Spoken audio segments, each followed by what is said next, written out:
Hello Mac users, this is Hasibur and I have created an AppleScript to fix the zooming issue. Like sometimes our app window will show like this and we need to manually drag and fix it, or we need to zoom, but it is not working. I would like to make it full screen like this one, not by going to this full screen button but this one. So to fix this issue I created an AppleScript called zoom, this one. So open with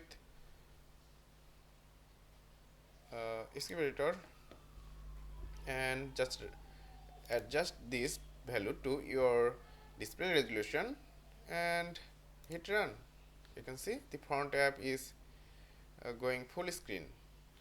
Let me close this, and in my carabiner application I added that script.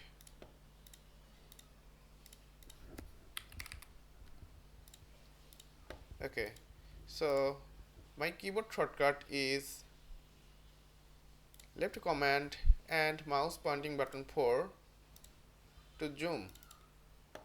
Okay, let's do it. Here is my front window, left command, mouse button 4, it is zooming. That's how I fixed the zooming issue on my end.